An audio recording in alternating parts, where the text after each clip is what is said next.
Hello guys, welcome to our channel Samriddhi academy. आज फिर से हम एक नया वीडियो लेके आए हैं। इस वीडियो में हम लोग केमिस्ट्री के बारे में जानेंगे कि केमिस्ट्री क्या होता है। केमिस्ट्री को हिंदी में हम लोग रसायन विज्ञान कहते हैं। केमिस्ट्री का स्टडी हम लोग 7 या 8 से ही शुरू कर देते हैं। जब हम लोग साइंस पढ़ना शुरू करते हैं तो साइंस को हम लोग 3 पार्ट्स में बांट दिए हैं। यहाँ देखिए, साइंस को हिंदी में विज्ञान बोलते हैं। इसको हम लोग 3 पार्ट में बांटे हैं। फिजिक्स, जिसको हिंदी में भौतिकी बोलते हैं, बायोलॉजी जिसको जीव विज्ञान बोलते हैं, और केमिस्ट्री जिसको रसायन विज्ञान बोलते हैं। तो हम लोग यहाँ इस वीडियोस के सीरीज़ में हम लोग केमिस्ट्री और केमिस्ट्री के बहुत छोटे छोटे टर्म्स को जानेंगे जो हम लोगों को जिसमें बहुत कन्फ्यूज़न होता है। जैसे मैटर क्या है, स्टेट्स ऑफ मैटर क्या है, ठीक है, एटम्स क्या है, मॉलिक्यूल्स क्या है, ये सारा चीज़ हम लोग ये वीडियोस के सीरीज़ में जान लेंगे। क्योंकि हम लोग को ये बहुत छोटे छोटे टर्म्स होते हैं और इससे बहुत सारा क्वेश्चन हमारे कॉम्पिटिटिव एग्जाम में भी बनते हैं। तो ये वीडियो आपके क्लास 9, 10, 11, 12 ये सब के लिए तो इम्पॉर्टेंट होगा ही, प्लस आपके कॉम्पिटिटिव एग्जाम में। क्योंकि आजकल आप देख रहे हो एसएससी का एग्जाम हो या कोई भी कॉम्पिटिटिव एग्जाम है, उसमें साइंस आपका क्वेश्चन ज़रूर आता है। फिजिक्स का क्वेश्चन होता है, केमिस्ट्री से क्वेश्चन होता है, बायोलॉजी से क्वेश्चन होता है। तो हम लोग इस वीडियो में केमिस्ट्री के बेसिक्स टर्म्स को शुरू करेंगे। तो चलिए स्टार्ट करते हैं। केमिस्ट्री को हिंदी में रसायन विज्ञान बोलते हैं। सबसे पहले हम लोग इसका डेफिनेशन देखते हैं कि डेफिनेशन क्या होगा। It is the branch of science which deals with the study of composition of matter and also physical and chemical properties of matter. ठीक है, क्या बोल रहे हैं? केमिस्ट्री जो है, रसायन विज्ञान साइंस की वह शाखा है, वह ब्रांच है जहाँ पे हम लोग क्या करते हैं? Study of composition of matter की कंपोजिशन को स्टडी करते हैं और मैटर के फिजिकल और केमिकल प्रॉपर्टीज को स्टडी करते हैं। अब मैटर क्या होता है? तो मैटर को तो डिटेल में हम लोग देखेंगे नेक्स्ट वीडियो में।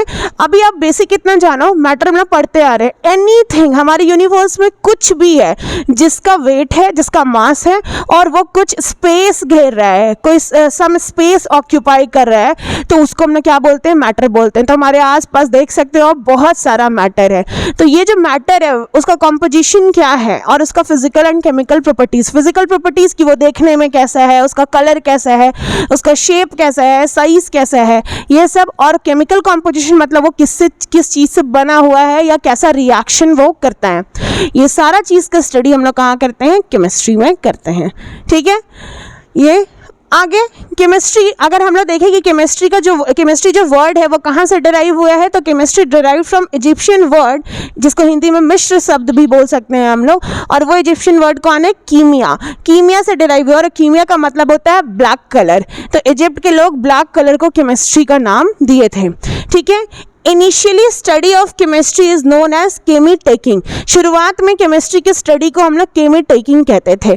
ठीक है, केमी टेकिंग कहते थे। फादर ऑफ केमिस्ट्री कौन है? एंटोन लेवेज़र फादर ऑफ केमिस्ट्री है, मतलब रसायन विज्ञान के जनक हैं, पिता हैं। इनका जो जीवन काल था, लाइफ स्पैन था, वो 1743 से 1794 तक रहा था। तो इस तरह से क्वेश्चन बनता है आपका कि who is the father of chemistry. एक क्वेश्चन आता है, who is the father of Indian chemistry. Bharat में रसायन विज्ञान की या केमिस्ट्री के जनक कौन थे? तो पीसी रे थे, जिनका पूरा नाम था प्रफुल्ल चंद्र रे। प्रफुल्ल चंद्र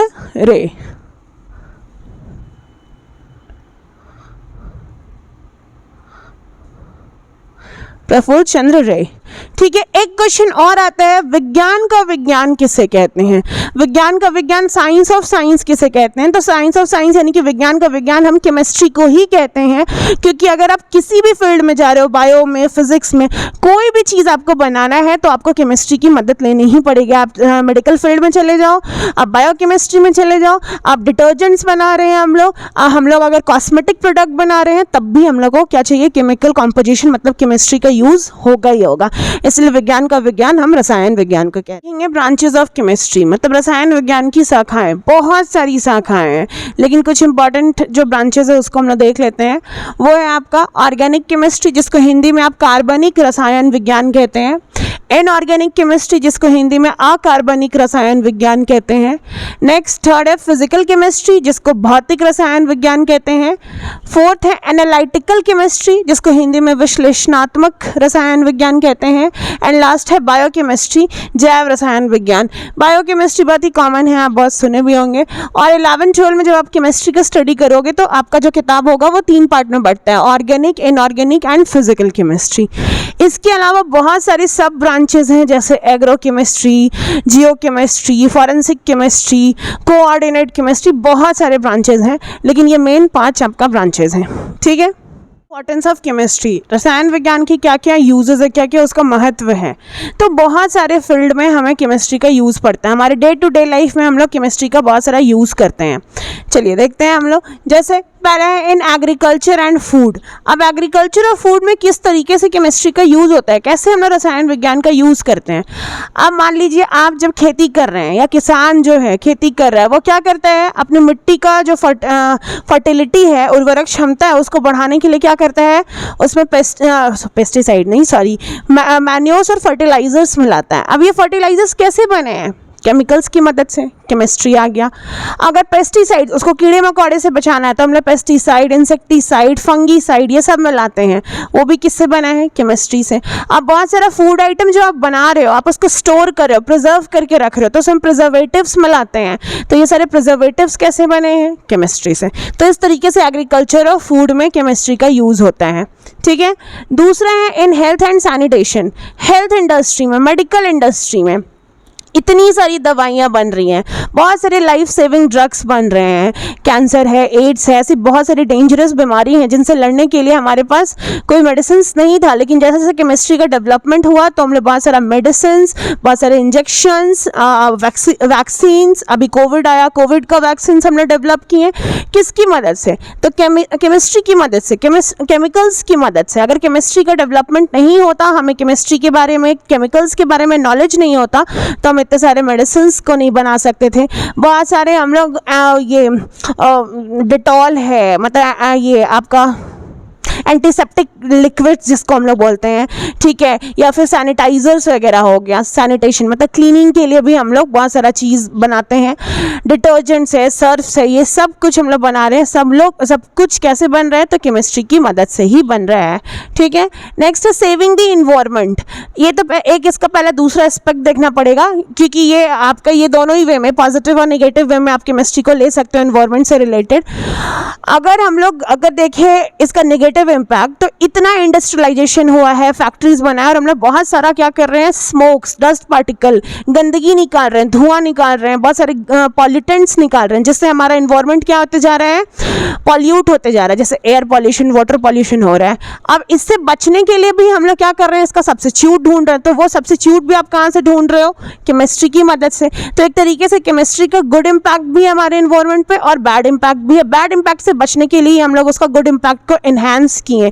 जैसे कि हम लोग पेट्रोल और डीजल से बहुत ज़्यादा क्या हो रहा था, पॉल्यूशन हो रहा था, तो उसकी जगह पे हम लोग सीएनजी ले आए। सीएनजी कॉम्प्रेस नेचुरल गैस, सबको पता है। जैसे दिल्ली का केस आप पढ़ चुके हो कि दिल्ली में बहुत ज़्यादा पॉल्यूशन हो गया, एयर पॉल्यूशन, तो वहाँ पे सरकार ने क्या किया, पेट्रोल और डीजल वाली गाड़ियों को बैन किया और सीएनजी से चलने वाली गाड़ियों को परमिशन दिया। सीएनजी क्या होता है, वो जब उसका कंबशन होता है, जब वो जलता है, तो वो हमारे एयर को पेट्रोल और डीजल जितना पॉल्यूट नहीं करता है, वो कम मात्रा में हार्मफुल सब्सटेंस या पॉल्यूटेंट्स को रिलीज करता है। इसके बारे में तो हम लोग आगे डिटेल में देखेंगे कि सीएनजी और पेट्रोल जब कंबशन होता है तो क्या क्या प्रोडक्ट बनाता है, उसको हम लोग आगे देखेंगे। तो इस तरीके से सब्स्टिट्यूट्स बनाने में, मतलब एनवायरनमेंट को बचाने के लिए भी अगर हम जो सब्स्टिट्यूट बना रहे हैं, वो भी हम केमिस्ट्री की मदद से ही बना रहे हैं। आगे एप्लीकेशन इन इंडस्ट्री। इंडस्ट्री में हम लोग बहुत सारा चीज़ बना रहे हैं, पॉलीमर्स बना रहे हैं, डाइज बना रहे हैं, सिंथेटिक फाइबर्स बना रहे हैं, प्लास्टिक्स बना रहे हैं। मतलब अपने रोज़मर्रा के लिए, रोज़मर्रा के दिनों के यूज़ के लिए हम लोग जो भी सामान बनाते हैं, वो सब केमिस्ट्री की मदद से ही बन रहा है। तो इस तरीके से और भी बहुत सारा यूजेस है आपके डे टू डे लाइफ में, जहाँ पे आप केमिस्ट्री का यूज़ कर। हम लोग मैटर के बारे में जानेंगे। मैटर क्या होता है? मैटर को हिंदी में पदार्थ बोलते हैं, और मैटर का डेफिनेशन यहाँ पे लिखा हुआ है। Anything that occupies space, possesses mass and can be felt by any one or more of our senses is called matter। मतलब मैटर या पदार्थ वो होता है जो कोई जगह घेरे, मतलब कोई भी ऐसा चीज़ जो जगह घेरता हो और उसका खुद का कुछ मास होता हो, मतलब वेट होता हो। और एक और चीज़ है, अगर हम अपने हमारे पास 5 सेंस ऑर्गन है, इस 5 सेंस ऑर्गन में से किसी एक से भी अगर हम उसको फील कर सकते हैं, सुन सकते हैं, सूंघ सकते हैं, मतलब अपने 5 सेंस ऑर्गन में से किसी एक से भी हम लोग उसको अगर फील कर सकते हैं, तो वो क्या है? मैटर है। तो matter is anything that occupy space and have masses and felt by one or more of our senses या sense organ is known as matter। For example paper, would, soil, water, oxygen etcetera, बहुत कुछ। हम अपने आसपास जितना भी चीज़ देख रहे हैं, सब क्या है? मैटर है, सब कुछ। Next, early Indian philosopher classified matter in the form of five basic elements, the Panch Tattva, and that is air, earth, fire, sky and water. जो पुराने भारतीय दार्शनिक थे, इंडियन फिलोसोफर थे, उन्होंने क्या किया था, पहले उन्होंने बताया कि हमारे पास जो भी मैटर है, हमारे आसपास जो भी चीज़ें मैटर है, वो 5 बेसिक एलिमेंट से मिलके बना हुआ है, और वो 5 बेसिक एलिमेंट को उन्होंने पंच तत्व नाम दिया. पंच तत्व, 5 और तत्व. और वो पंच तत्व क्या है? एयर मतलब हवा, अर्थ मतलब पृथ्वी, फायर मतलब आग, स्काई मतलब आकाश एंड वाटर मतलब जल. मतलब हमारा कोई भी बॉडी अगर है, चाहे वो लिविंग बॉडी हो या नॉन लिविंग, क्योंकि मैटर बोल रहा है तो मैटर में आप लिविंग और नॉन लिविंग जो भी है वो सब किससे मिलके बना हुआ है? इन 5 एलिमेंट से मिलके बना हुआ है, जिनको हम लोग पंच तत्व कहते हैं. Then Indian sage Maharishi Kannada suggests that all forms of matter are composed of very small, that is tiny particles known as anu, and each anu may be made up of still smaller particles called परमाणु. तो फिर एक और महर्षि कन्नड़, ये भी एक बहुत बड़े फिलोसोफर या सेज बोल सकते हैं, ये थे. इन्होंने क्या किया, इन्होंने भी बताया, इन्होंने आगे अपना रिसर्च करके इन्होंने अपना रिसर्च दिया. उन्होंने क्या बताया कि ऑल फॉर्म्स ऑफ मैटर, जितने भी मैटर हैं वो किससे बने हुए हैं? तो छोटे छोटे पार्टिकल्स है, जिनको हम लोग क्या कहते हैं? अणु कहते हैं. और ये अणु भी छोटे छोटे और पार्टिकल से मिलकर बना होता है, जिसे हम परमाणु कहते हैं. मतलब सबसे छोटा कण क्या हो गया? परमाणु हो गया. नेक्स्ट, एक ग्रीक थिंकर थे, Greek thinker Democritus named these tiny particles परमाणु एज एटम्स. उन्होंने परमाणु को क्या नाम दिया? एटम्स इंग्लिश में. और एटम्स एक ग्रीक वर्ड एटोमोस से आया है, जिसका मतलब होता है रिमेनिंग अनकट. मतलब अब इससे छोटा ये नहीं हो सकता, अब इसको और हम लोग कट नहीं कर सकते हैं. Thus, matter is composed of tiny particles known as matter. तो मैटर एक छोटे पार्टिकल से मिलकर बना है, जिसको हम लोग क्या कहते हैं? एटम. तो atom is the smallest unit of any matter. हम लोग ये भी बोल सकते हैं किसी भी मैटर का स्मॉलेस्ट यूनिट क्या है? एटम है. एटम से मिलकर के ही मैटर बना हुआ हो. हमारा टॉपिक है कैरेक्टरिस्टिक्स ऑफ मैटर, मतलब पदार्थ के कैरेक्टरिस्टिक, पदार्थ के गुण. पदार्थ के क्या क्या गुण होते हैं वो देखेंगे हम लोग. तो यहाँ सबसे पहला, matter is made up of small particles called atoms. अभी जस्ट हम लोग देखे थे कि मैटर छोटे छोटे पार्टिकल्स से, छोटे छोटे कण से मिलके बना होता है, जिसे हम लोग क्या कहते हैं? एटम कहते हैं. मतलब अगर मैटर का सबसे स्मॉलेस्ट थिंग देखा जाए तो वो कौन है? एटम है, जिसको हिंदी में हम लोग परमाणु बोलते हैं.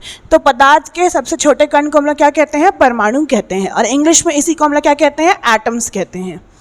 These particles are too small to be observed with naked eyes. मतलब ये जो पार्टिकल्स होते हैं, मतलब ये जो परमाणु या एटम्स होते हैं, ये इतने छोटे होते हैं कि आप इसको अपनी खुली आंखों से नहीं देख सकते हैं. इसके लिए आपको माइक्रोस्कोप का ज़रूरत पड़ेगा.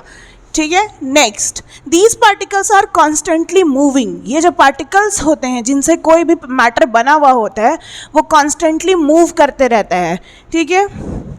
Next, these particles have spaces between them. ये जो पार्टिकल्स होते हैं इनके बीच में स्पेस होता है. जब हम लोग सॉलिड, लिक्विड और गैस, मतलब मैटर का 3 स्टेट है, physical state, solid, liquid, gas. जब हम इनके बारे में पढ़ेंगे तो हम लोग देखेंगे कि ये जो सॉलिड होता है वो पार्टिकल से मिलके बना है, लिक्विड भी पार्टिकल से मिलके बना है एंड गैस भी. लेकिन सॉलिड के पार्टिकल्स के बीच में स्पेस क्या होगा? बहुत कम होगा. लिक्विड में थोड़ा ज़्यादा होगा सॉलिड के कंपैरिजन में, एंड गैस में सबसे ज़्यादा होगा. तो ये पार्टिकल्स के बीच में क्या स्पेस होता है, कितना होता है, ये सब जब हम लोग फिजिकल स्टेट्स ऑफ मैटर देखेंगे तब पढ़ेंगे. अभी बस हमको इतना पता होना चाहिए कि जितने भी मैटर होते हैं वो किससे बने हुए होते हैं? छोटे छोटे पार्टिकल्स से, जिनको हम लोग एटम कहते हैं. और ये जो पार्टिकल्स होते हैं वो बहुत ही छोटे होते हैं, इनको हम लोग खुली आंखों से नहीं देख सकते हैं, माइक्रोस्कोप की मदद से देखेंगे. इन पार्टिकल्स के बीच में क्या होता है? स्पेस होता है, और ये कॉन्स्टेंटली मूव करते रहते हैं. इस स्पेस को ही हम लोग इंटरमॉलिक्यूलर स्पेस बोलते हैं. हिंदी में इसको हम लोग अंतर आणविक जगह बोलते हैं. ठीक है, intermolecular space. Next, particles of matter attract each other because of the force of attraction. और ये जो पार्टिकल्स होते हैं जिनके बीच में जगह होता है, अभी जिसके बारे में हम बात कर रहे थे, ये कॉन्स्टेंटली एक दूसरे को अट्रैक्ट भी करते रहेंगे. क्यों? क्योंकि दो पार्टिकल के बीच में फोर्स काम करेगा. इस फोर्स को हम लोग बोलते हैं अट्रैक्शन फोर्स या force of attraction. Intermolecular space होता है और इंटरमॉलिक्यूलर फोर्स ऑफ अट्रैक्शन होता है. मतलब दो पार्टिकल्स के बीच में अगर जगह है तो दो पार्टिकल एक दूसरे को क्या करेगा? अट्रैक्ट. तभी तो ये क्या है? पैक्ड है इस तरीके तरीके से और एक स्ट्रक्चर का फॉर्मेशन कर रहे हैं। तो पार्टिकल्स के ये सारे कैरेक्टरिस्टिक होते हैं। सबसे पहला कैरेक्टरिस्टिक क्या था कि जो मैटर होता है वो छोटे छोटे पार्टिकल से मिल के बना है, जिसको हम लोग एटम्स कहते हैं या हिंदी में परमाणु कहते हैं। ये जो परमाणु होते हैं, ये जो पार्टिकल्स होते हैं वो बहुत छोटे होते हैं, इनको हम लोग खुली आंखों से नहीं देख सकते हैं। नेक्स्ट हम लोग देखें कि ये जो पार्टिकल्स होते हैं वो कॉन्स्टेंटली मूव करते रहते हैं और इन पार्टिकल के बीच में स्पेस होता है और ये जो पार्टिकल्स होते हैं वो एक दूसरे को अट्रैक्ट करते रहते हैं, मतलब इनके बीच में एक फोर्स काम करता है जिसको हम लोग फोर्स ऑफ अट्रैक्शन बोलते हैं। तो ये कुछ बेसिक कैरेक्टरिस्टिक्स था मैटर का जो हम लोगों ने देख लिया। अब हम लोग देखेंगे मैटर का क्लासिफिकेशन। तो हम लोग केमिस्ट्री में जान चुके हैं कि क्लासिफिकेशन दो तरीके से होता है, एक फिजिकल क्लासिफिकेशन होता है और एक केमिकल क्लासिफिकेशन होता है। तो अभी हम लोग पहले एक फ्लो चार्ट देख लेते हैं कि किस तरीके से हम लोग क्लासीफाई करते हैं मैटर। अब हम लोग देखेंगे क्लासिफिकेशन ऑफ मैटर। तो जैसे कि मैंने पहले ही बताया था, हम लोग मैटर का क्लासिफिकेशन 2 पार्ट्स में करेंगे, एक फिजिकल क्लासिफिकेशन और एक केमिकल क्लासिफिकेशन। फिजिकल क्लासिफिकेशन जो उसके फिजिकल अपीयरेंस, जो बाहर से आप देख के बता सकते हो, उसके साइज़ को, उसके शेप को, उसके कलर को। और केमिकल क्लासिफिकेशन में उसका केमिकल कॉम्पोजिशन, कि वो क्या क्या चीज़ से मिलके बना हुआ है, इस आधार पर हम लोग क्लासीफाई करते हैं। फिजिकल क्लासिफिकेशन को हम लोग भौतिक वर्गीकरण बोलते हैं और हिंदी में, और केमिकल क्लासिफिकेशन को हम लोग हिंदी में रासायनिक वर्गीकरण कहते हैं। तो देखते हैं पहले हम लोग फिजिकल क्लासिफिकेशन, जिसको आप फिजिकल स्टेट्स ऑफ मैटर भी बोलते हैं, फिजिकल स्टेट्स ऑफ मैटर भी बोलते हैं। तो मेनली ये 3 तरह का होता है, सॉलिड, लिक्विड, गैस। सॉलिड का मतलब ठोस, लिक्विड को हिंदी में द्रव और गैस को हम लोग गैस बोलते हैं। सॉलिड का बहुत सारा एग्जाम्पल है, सबसे अच्छा एग्जाम्पल आप वुड ले लो, ठीक है, आयरन ले लीजिए, आइस ले लीजिए, ठीक है। और लिक्विड का बेस्ट एग्जाम्पल वाटर है और गैस का तो बहुत सारा हाइड्रोजन, नाइट्रोजन, कार्बन डाइऑक्साइड, ये सारा एग्जाम्पल। अब सॉलिड, लिक्विड और गैस में क्या क्या बेसिक डिफरेंसेस होता है, ये सारा चीज़ हम लोग नेक्स्ट टॉपिक में पढ़ेंगे, नेक्स्ट पार्ट में। अभी सिर्फ हम लोग को नाम जानना है कि सॉलिड क्या होता है, लिक्विड क्या होता है, गैस क्या होता है। सॉलिड जिसका क्या होगा, एक फिक्स उसका डेफिनेट शेप होगा और डेफिनेट उसका मास होगा, वो कोई जगह, मैटर है तो जगह तो ऑक्यूपाई करना ही है। लिक्विड में क्या होता है कि उसका वॉल्यूम जो होता है वो तो फिक्स होता है, उसका मास फिक्स होता है, लेकिन उसका शेप फिक्स नहीं होता है। आप उसको जिस भी कंटेनर में डालोगे, बॉटल में डालते हैं, बॉटल का शेप जग में डालते हैं, जग का शेप ग्लास में डालते हैं, ग्लास का शेप ले लेते हैं। और जब हम लोग गैस में जाते हैं तो ना ही तो उसका मास फिक्स होता है, मतलब वॉल्यूम नहीं फिक्स भी नहीं होता है, और उसका शेप भी फिक्स नहीं होता है, वो ईजिली क्या करते रहता है, फ्लो करते रहता है। ऐसा क्यों होता है, ये सारा चीज़ हम लोग 1 by 1 अलग अलग वीडियो में पढ़ेंगे, सॉलिड क्या है, लिक्विड क्या है, गैस क्या है। अभी हम लोग को बस इतना पढ़ना है कि फिजिकल स्टेट्स ऑफ मैटर में हम लोग जब देखते हैं तो मैटर का 3 फिजिकल स्टेट है, सॉलिड, लिक्विड, गैस, ठोस, द्रव और गैस, ठीक है। इसके अलावा 2 और है, plasma and A Bose Einstein condensate. तो इनके बारे में भी हम लोग डिटेल में जब सॉलिड, लिक्विड, गैस करेंगे तो 2 और स्टेट कर लेंगे फिजिकल स्टेट का, प्लाज्मा और बोस आइंस्टीन कंडेंसेट के बारे में। अब चलते हैं हम लोग केमिकल क्लासिफिकेशन में। तो केमिकल क्लासिफिकेशन में भी 2 पार्ट में पहले ये बटा है, pure substances and mixture. Pure substances को हिंदी में हम लोग शुद्ध पदार्थ बोलते हैं। शुद्ध पदार्थ वो होते हैं जिसमें किसी भी तरह का कोई कॉम्पोजिशन नहीं हो। ये भी 2 पार्ट्स में बट जाएगा, देखते हैं हम लोग। प्योर सब्सटेंसेस को हम लोग 2 पार्ट्स में बांटे हैं, एलिमेंट और कंपाउंड। एलिमेंट को हिंदी में हम लोग तत्व बोलते हैं और कंपाउंड को हम लोग यौगिक बोलते हैं। जो एलिमेंट्स होता है वो एकदम प्योर होता है, मतलब उसमें किसी भी तरह का कोई कॉम्पोजिशन नहीं होगा। जैसे एग्जांपल हम लोग आयरन का टुकड़ा लेते हैं, Fe जिसका सिंबल होता है आयरन। आप उसको जितना भी छोटा करोगे वो आयरन ही रहेगा, वो टूट करके कोई और सब्सटेंस नहीं देगा, मतलब उसमें क्या फिक्स एक कॉम्पोजिशन है आयरन का ही। आप उसको कितना भी छोटा करोगे आपको आयरन का ही एटम मिलते चला जाएगा, क्योंकि हम लोग को पता है मैटर किससे बने हुआ होता है, एटम से। तो आयरन एक मैटर है और उसका एटम कौन होगा, आयरन ही होगा, वो टूट करके कोई दूसरा सब्सटेंस नहीं बना रहे हैं। तो ऐसे एलिमेंट्स को जो प्योर फॉर्म में होते हैं एकदम, जिनको आप कितना भी छोटा करोगे तो वो वही फॉर्म में रहेगा, उसको हम लोग क्या बोलते हैं, एलिमेंट्स बोलते हैं, ठीक है। दूसरा क्या होता है, कंपाउंड। कंपाउंड क्या होता है, ये भी प्योर सब्सटेंस ही है, लेकिन इसमें क्या होगा, एक सब्सटेंस नहीं होगा, इसमें 2 या 2 से अधिक सब्सटेंस हो सकते हैं, बट एक फिक्स रेशियो में होंगे। जैसे फॉर एग्जांपल सोडियम क्लोराइड। अगर हम लोग सोडियम क्लोराइड का एग्जांपल लेते हैं, NaCl का फॉर्मूला होता है, तो इसमें सोडियम का 1 एटम और क्लोरीन का 1 एटम। आप कुछ भी कर लो ये फॉर्मूला चेंज नहीं होगा, आप इसको कितना भी तोड़ोगे तो सोडियम का 1 एटम और क्लोरीन का 1 एटम ही रहेगा, मतलब फिक्स रेशियो में रहेगा। तो वैसे सब्सटेंस को हम लोग कंपाउंड बोलते हैं। अब एलिमेंट्स भी आपका 3 पार्ट में होता है, मेटल्स, नॉन मेटल्स और मेटालॉइड्स, मतलब धातु, अधातु और मेटालॉइड्स को हम लोग उपधातु बोलते हैं। उपधातु का मतलब होता है जिसमें धातु और अधातु दोनों का ही कैरेक्टरिस्टिक होता है। बहुत कम है ऐसे एलिमेंट्स, जैसे एक एंटीमनी है वो मेटल का भी कैरेक्टरिस्टिक बियर करता है और नॉन मेटल का भी। ये सब हम लोग डिटेलिंग में पढ़ेंगे कि प्योर सब्सटेंस, एलिमेंट्स और compounds, metals, non metal, metalloids क्या होते हैं, ये नेक्स्ट वीडियो में हम लोग पढ़ेंगे। आज हम लोग को सिर्फ क्लासिफिकेशन देखना है, नेम से याद रखना है। अब जब हम लोग कंपाउंड में जाएंगे, यौगिक में, तो ये भी 2 पार्ट्स में डिवाइड होता है, ऑर्गेनिक और इनऑर्गेनिक कंपाउंड्स। ऑर्गेनिक कंपाउंड्स जो भी साइंस लेके, केमिस्ट्री लेके पढ़े होंगे उनको पता है कि ऑर्गेनिक कंपाउंड क्या होता है। ऑर्गेनिक कंपाउंड जो हम लोग को एनिमल या प्लांट बेस्ड होते हैं, मेनली इसमें कार्बन प्रेजेंट होता है, हाइड्रोजन प्रेजेंट होता है।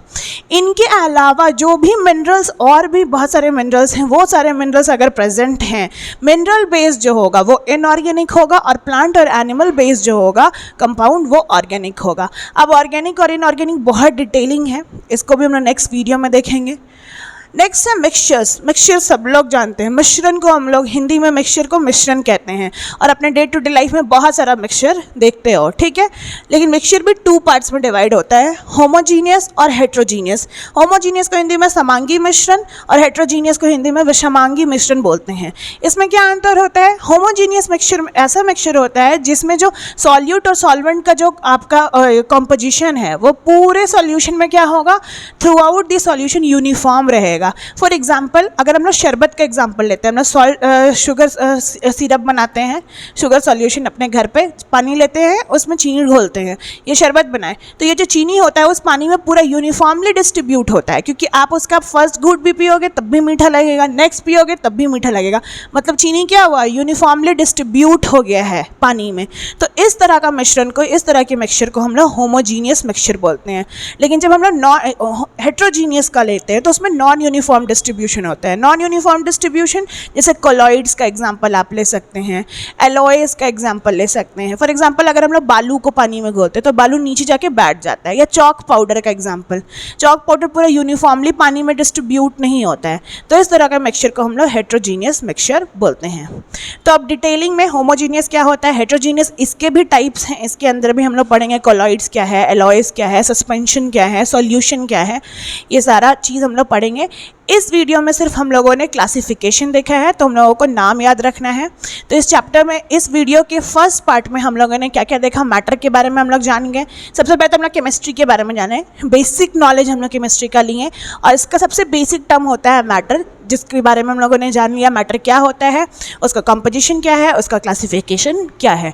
अब इसके बारे में डिटेल वीडियो आएगा जो कि नेक्स्ट पार्ट में आएगा। अगर आप लोगों को ये वीडियो अच्छा लगता है और हमारे ऐसे वीडियोस आपको अच्छे लग रहे हैं तो वीडियोस को लाइक करिए और हमारे चैनल को सब्सक्राइब करिए। Thank you.